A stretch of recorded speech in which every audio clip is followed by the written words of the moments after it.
Vendredi 13 septembre 2019, il est 10 heures à Kinshasa, capitale de la République démocratique du Congo. Nous sommes là pour le compte de votre tranche Bonheur Ensemble que j'ai le réel plaisir de vous présenter. L'actualité sera décortiquée avec Ryan Poitiers qui sera bientôt sur ce plateau. L'invité, oui, la rentrée littéraire a vécu hier son ouverture et nous allons en parler avec Anne Mbombo. Elle sera sur ce plateau pour le compte de... parce qu'elle a été justement envoyée pour le compte de votre tranche. L'expression française avec Divine Pakala qui va nous décortiquer encore l'une de ces expressions qu'elle a toujours eu comme ça à aller découvrir afin de vous en parler. Le sujet du jour, les diplômes, oui, face à leur choix, bien entendu, au niveau de l'université. Nous allons en parler ici également avec Princesse Toul. Tout de suite, je vais déjà recevoir Ryan Poitiers qui va nous livrer le titre des informations ce matin. Ryan Poitiers, c'est tout à l'heure.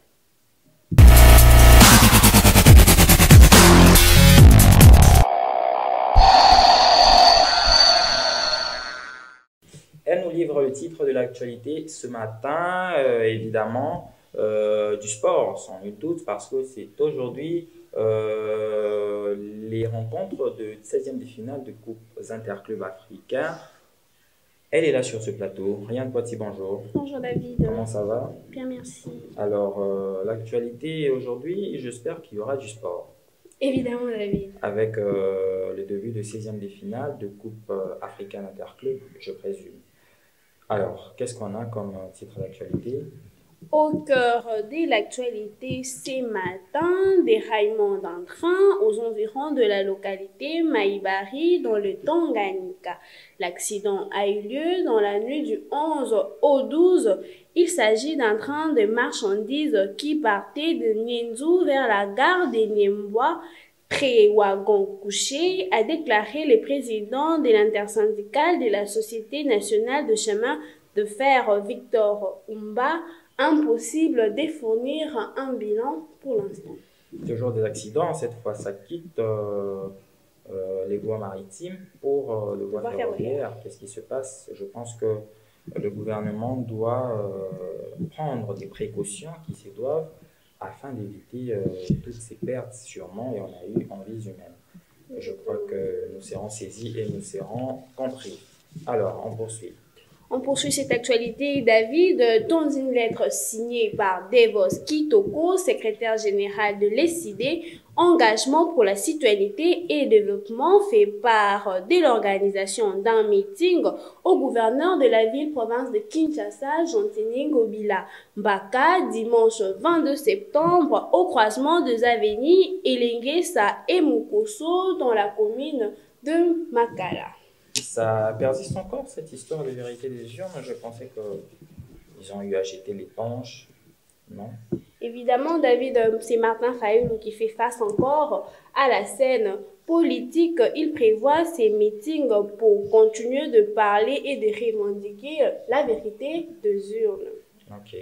Ah, on espère qu'il arrivera à bout de sa logique. Évidemment, David. On Toujours dans le même chapitre, sous l'autorité de Martin Fayulu, la dynamique de l'opposition s'est transformée en dynamique pour la vérité des urnes et exige à la CENI de publier les détails de résultats de tous les scrutins organisés le 30 décembre 2018, 9 mois après les élections.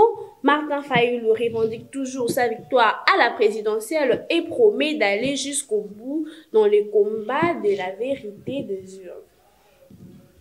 Une question est venue en tête et j'aimerais vous la poser, Ryan Poitiers. Pensez-vous que Martin Fayulu ait raison de continuer dans ce qu'il est en train d'appeler vérité des urnes? Doit-il continuer à vouloir prouver sa victoire à 9 mois disons 9 mois après les élections présidentielles? Non, David, à ce stade, on a déjà un gouvernement qui est prêt à travailler pour que le pays puisse avancer et continuer de revendiquer ces élections. C'est genre nous ramener encore en arrière. Le pays a besoin d'avancer. Le pays a besoin de voir de portes et des ouvertures s'ouvrir, surtout sur le plan économique, santé, développement. On ne peut pas toujours s'attarder à revendiquer ces vérités de Zion David. On vous suit. On poursuit en sport. C'est en principe, c'est 13 septembre que démarre le 16e des finales de Coupes africaines interclubs. Et pour le compte de la Coupe de la Confédération, le Daring Club Motema Pembe sera reçu par la formation soudanaise d'Al Retoum au stade Wild City. Le vert et blanc, seul représentant resté en lice, devra batailler dur pour chasser la malédiction de 16e de finale, étape à laquelle elle n'a pas pu franchir ces 2 dernières années. Évidemment, hein, ça fait 2 ans comme ça où le directeur Motema Pembe n'a pas franchi l'étape de 16e des finales de cette compétition africaine. Ben, j'espère que, comme vous l'avez dit tout à l'heure, qu'ils devront batailler dur pour passer ce stade, puisqu'il reste la seule équipe qui représente le pays à cette compétition. Après, je rappelle l'élimination de Maniema Union du Kindu, qui n'a pas pu franchir l'étape du 32e des finales. C'était un plaisir pour moi de vous avoir sur ces plateaux, Ryan Poitsy. J'espère qu'on aura d'autres titres d'actualité. Pour quand déjà? Pour lundi, David. Lundi. Ok. Alors, déjà, on vous souhaite bonne journée. Pareillement. Et bon travail. Merci. Voilà, c'est qu'a fait les titres d'actualité ce matin. C'était avec Ryan Poitsy. Signalons que le tout-puissant, enfin, le Daring Club Motema Pembe sera reçu aujourd'hui au Soudan par l'équipe d'Al Retoum. Nous souhaitons bonne chance aux verts et blancs de la capitale. Tout de suite, nous allons recevoir sur ce plateau Divini Pakala. Elle nous parle de l'expression française. De quelle expression allons-nous parler? Elle le sait, elle est déjà quelque part en train d'arriver et nous allons la recevoir sur ce plateau tout juste après ça.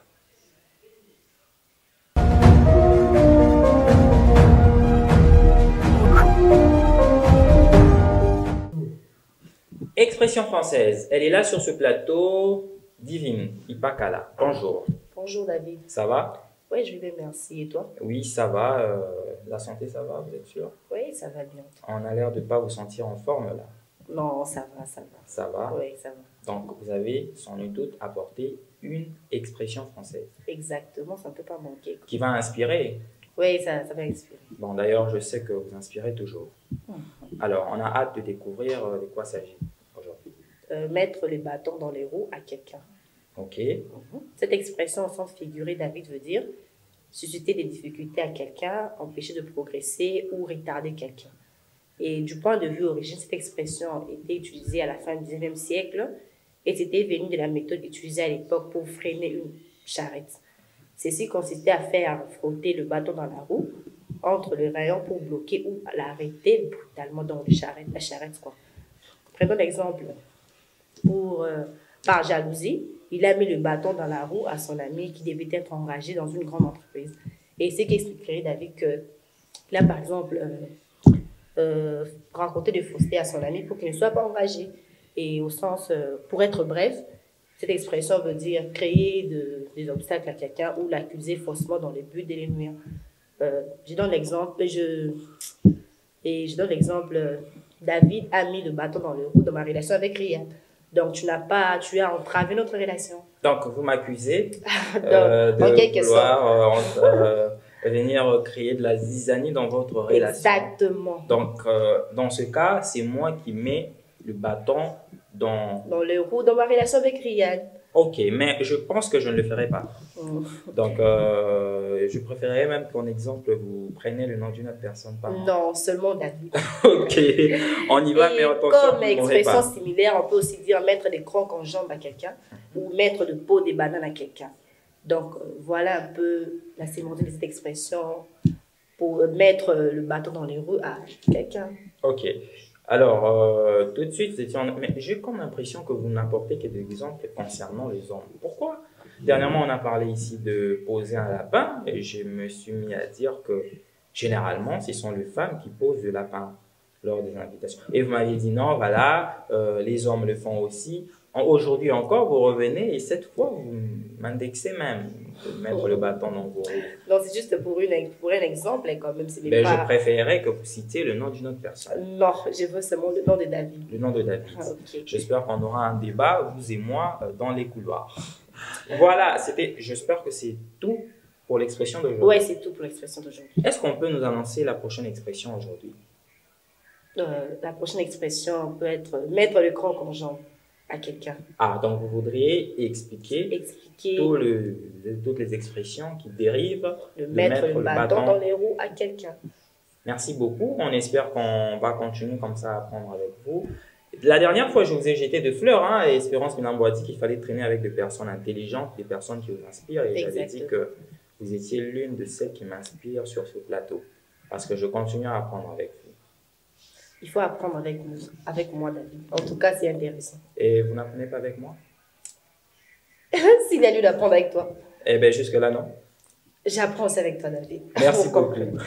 Voilà, c'était Divine Ipakala dans ses expressions françaises. Vous avez donc là découvert le croc en jambe, oui, les crocs en jambe, vous, qui mettez toujours, enfin, le bâton dans le rouge, je vais dire. Vous qui mettez toujours des obstacles, qui créez des obstacles, vous qui racontez toujours de ragots sur les autres parce que vous ne voulez pas les voir avancer, parce que vous ne voulez pas le voir émerger ou s'émanciper.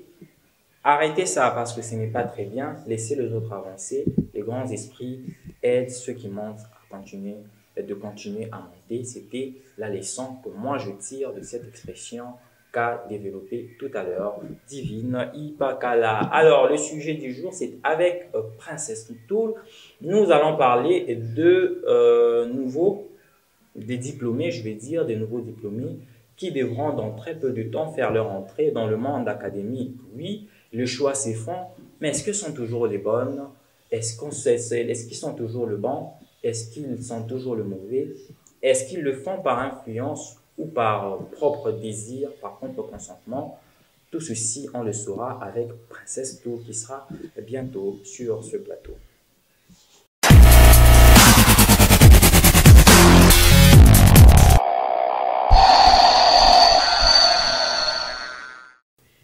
Le choix à l'université dépend de ce que l'on a pensé ou de ce que l'on se dit être capable de faire.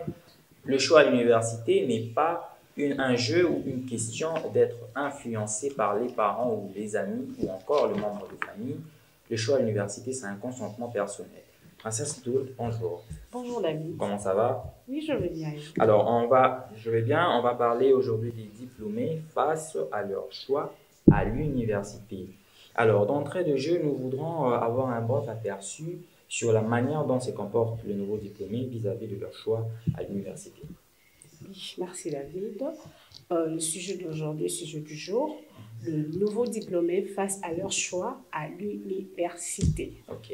Alors, on doit d'abord savoir, le choix, c'est la faculté, le pouvoir de choisir. Et alors, choisir, ça prend non seulement en notre enfance, mais aussi tout au long de notre vie. Comme l'a dit Jean-Paul Sartre, choisir de ne pas choisir est un choix aussi. Et alors, il y a alors un bon choix et un mauvais choix. Ok. Où se situe, dans le cas échéant, le bon choix et quelles sont leurs retombées et où se situe le mauvais choix et parfois, comment ça arrive très souvent? D'abord, le bon choix, c'est quand toi-même, tu es consenti, tu es convaincu que non, comme je suis là, je dois faire ces choix. Donc, quelque chose qui vient de toi-même, qu'on ne t'a pas forcé, que toi-même tu es sûr de le faire. Et un mauvais choix, c'est parfois quand tu es influencé par les amis, tu te dis non, puisque tel a fait tel choix, en tout cas je vais le faire parce que c'est mon ami, soit parce que je vis que tel a réussi dans sa vie et moi aussi je dois alors le faire pour réussir moi aussi demain dans ma vie. Or, ce n'est pas ça. Quand tu vas vouloir suivre l'autre parce qu'il l'a fait, en tout cas je pense que tu pourras aussi faire un mauvais choix. Alors, le mieux serait, on peut aussi faire aussi un mauvais choix quand tu es, par exemple, orienté par tes parents. Tu te dis non, je le fais parce que mon père veut que je le fasse. Et cette orientation-là peut aussi être un bon ou un mauvais. Parce que tu peux suivre l'orientation de ton père et tu vas demain, quand tu vas et tu apprécies. Je vais donner un exemple comme moi. Ce que je fais là, c'est l'orientation faite par mon grand-père. C'est ce que je ne voulais pas faire alors. Et arrivé à un certain point, je n'avais plus de choix parce que mon père me disait non, tu dois faire ceci. Et moi-même, je me disais non, je ne dois pas faire ceci, je dois faire cela. Et mon père me fait non, en tout cas, là-bas, il n'y a pas assez de travaux et tout, donc tu dois faire ça pour être mieux demain. Et mon grand-père qui vient, qui m'oriente, non, ma fille, en tout cas, tu peux aussi faire ça. Et alors, qu'est-ce que je fais? J'ai suivi l'orientation de mon père et ensuite j'ai apprécié. Et c'est ce que je suis aujourd'hui. C'est comme ça que je me dis que non, l'orientation peut aussi être un mauvais choix ou un bon choix. Parce qu'on peut t'orienter et c'est mauvais quand on t'oriente, tu arrives là-bas et que tu n'apprécies pas. Ça devient mauvais. Alors, par quoi devront être motivés ces nouveaux diplômés pour arriver à faire un bon choix? Ah, je pense qu'ils doivent d'abord être sûrs de ce qu'ils vont faire. Et je vais aussi leur proposer quelques solutions. L'approche rationnelle. Qu'est-ce que cela veut dire? C'est cette méthode a l'avantage de vous permettre de choisir. Donc vous avez le temps d'analyser, vous voyez, vous avez le temps d'analyser, de voir les conséquences, les paramètres et tout, savoir qu'est-ce qui va se passer. Donc c'est un peu ça l'approche rationnelle, c'est une méthode qu'on utilise. Et le deuxième point, je vais le trop plein de l'information. Vous êtes là, vous enquêtez sur quelque chose, faites des recherches maximum, savoir, donc être sûr de ce que vous voulez faire. Et je vais encore leur proposer les reculs. Tu es là, tu veux faire quelque chose, tu recules, tu dis non, que je ne le fasse pas, en tout cas, il faut l'arrêter. C'est déjà mauvais. Quand tu fais quelque chose, que tu t'arrêtes, c'est déjà mauvais. C'est pas déjà un bon pas. Et alors, je vais encore le message matinaux. Quand tu te réveilles un matin et tout, il y a des messages qui t'arrivent, tu te dis non, comme je suis là-bas, si je fais ça, je vais avancer. Là, tu es calme, tu es tout seul et tout. En tout cas, je pense qu'il faut aussi suivre notre instinct. Et je vais encore proposer les émotions. Les émotions sont des signes de message. Alors, quand tu ressens quelque chose, tu penses que ça va aller, en tout cas, tu dois le faire. Quand tu penses que ça ne va pas aller, en tout cas, vaut mieux ne pas avancer. Je vais encore proposer le ressenti. Ce que tu ressens. Par exemple, j'ai le dégoût de ce que je voulais faire. En tout cas, je ne veux pas le faire. Quand je pense que non, je peux faire cette chose-là, je ressens quelque chose pour ça, en tout cas, il faut avancer, ça va aller. Parce que les gens disent que non, tu dois faire quelque chose avec amour. Quand tu ressens quelque chose sur ça, tu peux avancer, puis tout ira bien. Je vais encore proposer l'intuition. Parfois, je pense qu'il faut écouter aussi notre intuition. Je peux être là, je me dis non, si je fais ceci, mon intuition me dit que non, ça n'ira pas. Et l'autre, tu te dis, bon, si je fais ceci, mon intuition me dit que ça ira. Alors, tout à l'heure, je vous ai entendu parler du ressenti. Mais ça appelle tout justement à la passion qu'on porte pour une faculté ou un domaine précis de la vie. Alors, on dit aussi que la passion n'est pas toujours la raison. On peut dire pour les personnes, par exemple, qui ont une certaine passion pour le droit ou pour le football, par exemple, mais qu'à l'arrivée, n'arrivent pas à se retrouver. Est-ce que on ne se tromperait pas aussi sur nos propres ressentis? Je vais dire ceci par rapport à ça. On peut aussi nous tromper. Mais quand tu ressens quelque chose, quand tu as la passion, par exemple, du football, tu dis, comme je suis là en tout cas, j'ai la passion du football, je pense que tu peux y arriver. C'est juste le courage. Quand tu veux, tu peux. Comme on le dit, quand on veut, on peut. Donc, si tu as vraiment cette passion, en tout cas, tu vas le faire. Tu vas pouvoir le faire. J'ai cette passion-là. Alors, en tout cas, je vais me battre. Par contre, quand je n'ai pas cette passion, en tout cas, je ne vais pas me battre pour ça. Je ne sais pas si on s'est compris, David. Oui, je vous suis. Oui, parce que en tout cas, si je n'ai pas ces ressentis, en tout cas, je ne vais pas avancer sur ça. Mais quand j'ai l'amour, par exemple, quand on a l'amour sur ce qu'on veut faire, je pense que ça va aller. Parce que tu vas te donner à fond. Et alors, tu vas sortir donc tu vas sortir les capacités que tu as. Tu vas vraiment te donner à fond pour avoir de bons résultats. En effet, pour avoir de bons résultats. Mais parlons par exemple de personnes qui ont les moyens de faire l'université, mais qui décident de ne pas aller poursuivre ces études supérieures. Qu'en dites-vous pour cela? Qu'en dites-vous pour cela, quant à ceux-là qui ne veulent pas justement continuer pour des raisons qu'ils disent savoir eux-mêmes? Et moi, je pense que c'est mal parce que, en tout cas, on apprend partout. Même dans le monde professionnel, on apprend. En tout cas, on apprend partout où nous sommes. On ne peut pas se dire que comme je suis là, en tout cas, je suis génie, je connais tout. Non, on apprend toujours. Moi, je pense que ceux qui se disent que, en tout cas, ils ont des moyens pour continuer l'université, mais ils se disent non, comme je suis là, je ne veux plus apprendre parce que je connais. En tout cas, c'est déjà un mauvais choix. Certaines personnes disent que les études ne garantissent pas toujours la vie. Qu'en dites-vous? Oui, c'est par rapport à ce qu'ils vivent. C'est comme ça qu'ils le disent. Mais moi, je pense que c'est comment... Vous savez, David, aujourd'hui à l'université, on voit vous partez aujourd'hui étudier, mais il y a les autres qui viennent pour étudier, mais les autres qui viennent aussi pour ne pas étudier. Ils quittent leur maison, ils viennent là, par exemple, il y a cours à 8 heures, il arrive par exemple à 12 heures, où le professeur devait arrêter le cours à 12h30, à 12h15, il fait « nous baillons ». Donc, il ne veut pas étudier, il vient juste pour étudier, mais il n'étudie pas. Je pense que ce sont ces gens-là que demain, qui ne se retrouvent pas dans la vie, alors il s'est dit non, en tout cas, les études ne garantissent pas la vie.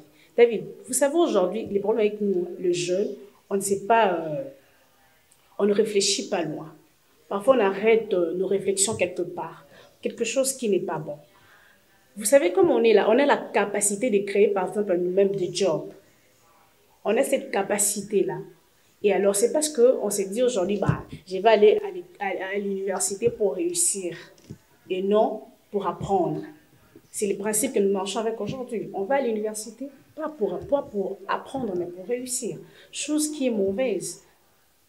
On doit aller à l'université pour apprendre, acquérir des connaissances et demain dégager dans la vie professionnelle. Aujourd'hui, on voit là, vous venez là dans la vie professionnelle, bah, ça arrive aussi, vous êtes là, vous arrivez parfois, vous partez chercher un job, vous arrivez quelque part, mais on vous dit non, ce sont seulement plus de gens qui sont recommandés.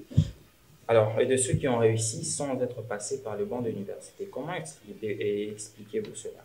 Tout justement, il y a des gens qui ne sont pas passés, mais parce qu'ils connaissent, par exemple, il a un papa et tout, il a des relations quelque part, il arrive, non, voilà, ma fille, j'ai quelque chose comme ça, et tu vois, il n'est pas passé par le banc de l'université, mais il apprend. Tu vois, il est allé dans quelque part, dans un milieu de travail, et puis dans un milieu professionnel, arrivé là, il ne connaît rien. Sûrement, au fur et à mesure qu'il reste avec ceux qui connaissent, et c'est par là qu'il apprend. Il apprend comment ça se passe, comment faire. En tout cas, c'est qu'il a été ouvert. En tout cas, je pense qu'il va mieux s'adapter rapidement. Mieux s'adapter rapidement. C'était votre dernier mot, Princesse Toul. Merci beaucoup. Voilà, c'était le sujet du jour. J'espère que tous les finalistes qui devront bientôt affronter l'étape des études universitaires doivent faire preuve de beaucoup de maturité et de beaucoup avoir en eux de la responsabilité et savoir que le choix qu'on fait aujourd'hui déterminera notre vie demain. Voilà, c'est ainsi, c'est sur cette rubrique que nous mettons un terme à cette tranche de ce vendredi 13 septembre qui a connu le concours d'Oriane Kouati pour le compte de l'actualité. L'invité, oui, nous avons eu sur ce plateau Anne Bombo pour le compte de la rentrée littéraire qui s'est ouverte hier à la place Victoire, où vous devrez faire un tour, surtout vous les jeunes qui voudraient bien entendu aller à l'université. La lecture aussi compte pour s'auto-former. L'expression du jour, on a eu le bâton dans le roue avec Divini Pakala et ainsi le sujet du jour, les diplômés, je veux dire, face à leur choix à l'université. Aimez sur notre page et continuez à nous soutenir dans ce travail. On se retrouve le lundi pour d'autres informations, d'autres expressions et d'autres sujets. Au revoir.